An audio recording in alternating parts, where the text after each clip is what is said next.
Football കളിക്കുന്ന രാജ്യങ്ങളിൽ ഏറ്റവും ഹൈറ്റ് കുറഞ്ഞ രാജ്യങ്ങളിലൊന്ന് ആണ് ജപ്പാന്. ഏറ്റവും ഹൈറ്റുള്ള രാജ്യങ്ങളിലൊന്നാണ്. ഇപ്പോൾ പോളണ്ടും നെതർലൻഡ്സൊക്കെയാണ് ഏറ്റവും ഹൈറ്റുള്ള രാജ്യങ്ങൾ എന്നുള്ള പ്ലേയേഴ്സ് ഉള്ളത്. അപ്പോൾ അതിൽ വാൻഡേക്കിനെ പോലെയുള്ള താരങ്ങൾക്കൊപ്പം മുട്ടി നിൽക്കുക എന്ന് പറയുന്നത് തന്നെ അത് ഹൈറ്റ് അഡ്വാൻറ്റേജ് കൊണ്ട് മാത്രമല്ല. വാൻഡേക്ക് നമുക്കറിയാം ഏത് രീതിയിലാണ് അദ്ദേഹം സ്വീപ്പ് ചെയ്യാറുള്ളത് എന്നുള്ളത് ഓപ്പണന്റ് പ്ലേയേഴ്സിനെ.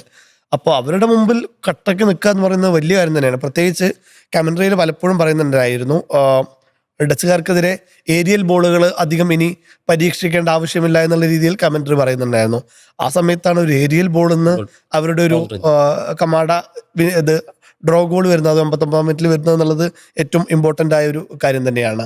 അപ്പോൾ ഡച്ചിനെ സംബന്ധിച്ചിടത്തോളം നേരത്തെ ഫൈസൽ സൂചിപ്പിച്ചിരുന്നു, ജപ്പാൻ അഡ്വാൻറ്റേജ് ആയത് അവരുടെ ഒരു സബ്സ്റ്റിറ്റ്യൂഷൻസ് ആയിരുന്നു, 5 സബ്സ്റ്റിറ്റ്യൂഷൻസ്. പ്രത്യേകിച്ച് ജപ്പാൻ ഒരിക്കലും ഒരു ടീമുകളും അതിനിപ്പോൾ റാങ്കിങ്ങിൽ 1ാം സ്ഥാനത്ത് നിൽക്കുന്ന ടീമായെങ്കിലും ഏറ്റവും മുന്നിലേക്ക് നിൽക്കുന്ന ടീമാണെങ്കിലും ജപ്പാൻ ഒരു തരത്തിലും അണ്ടർ എസ്റ്റിമേറ്റ് ചെയ്യാൻ പാടില്ല. അത് കഴിഞ്ഞ വേൾഡ് കപ്പുകളിലായിട്ട് അവർ തെളിയിച്ചുകൊണ്ടിരിക്കുകയാണ്. പ്രത്യേകിച്ച് കഴിഞ്ഞ ലോകകപ്പിൽ സ്പെയിനെതിരെ കളിച്ച കളി നമുക്കറിയാം. ചാൻസ് കിട്ടിയാൽ മതി, ഹാഫ് ചാൻസ് കിട്ടിയാൽ അവരത് മുതലാക്കും. പ്രത്യേകിച്ച് ആ മത്സരത്തിലാണ് സ്പെയിൻ എനിക്ക് തോന്നുന്നു വേൾഡ് കപ്പ് ഹിസ്റ്ററിയിൽ തന്നെ ഏറ്റവും കൂടുതൽ പാസുകൾ ഇട്ട മത്സരങ്ങളിൽ ഒന്നായിരുന്നു ജപ്പാനെതിരുള്ളത്. 1000-ലേറെ പാസുകൾ വന്നൊരു മത്സരമായിരുന്നു. പക്ഷേ നിർണായക സമയത്ത് ഗോൾ അടിക്കുക എന്നുള്ളതാണ് ആ ഒരു ഇന്റൻസ് തന്നെയാണ്. എപ്പോൾ വേണമെങ്കിലും ഗോൾ അടിച്ച് കയറ്റാം എന്നുള്ളൊരു ഇന്റൻസ് തന്നെയാണ് ജപ്പാൻ മുന്നോട്ട് വെച്ചത്. അത് തന്നെയായിരുന്നു അവരുടെ അവസാന നിമിഷത്തെ ഒരു ഡിപ്പയുടെ അഭാവം തിരിച്ചടിയായിട്ടുണ്ടോ നെതർലൻഡ്സിനെ സംബന്ധിച്ച്? മെംഫിസ് ഡിപ്പയുടെ അഭാവം ഉറപ്പായിട്ടും ഉണ്ട്.